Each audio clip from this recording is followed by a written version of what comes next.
Subscribe and share my channel Sudarsana. ఓం శ్రీ లక్ష్మీ నృసింహస్వామినే నమః. శ్రీ గురుభ్యో నమః. నరసింహ శతకము 75వ పద్యము.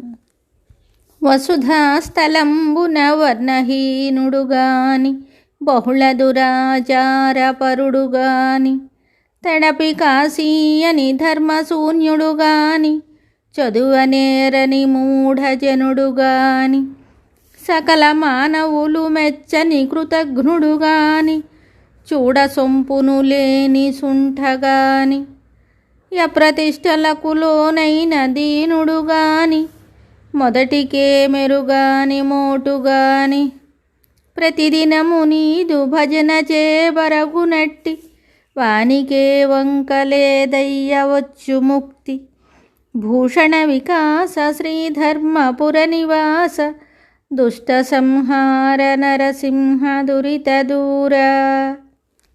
ఈ పద్యమునకు భావము: ఓ నరసింహస్వామి, ఈ భూమిపై కులహీనుడైన, చెడు ప్రవర్తన కలవాడైన, దురాచారుడైన, చదువురాని మూర్ఖుడైన, అందము లేని ముద్దైన, అప్రతిష్టల పాలైన, మందభాగ్యుడైన, ఏమీ తెలియని మొరటువాడే అయినా ప్రతిదినము నీ భజనతో గడుపువానికి ఏ విధమైన వంక ఉండదు.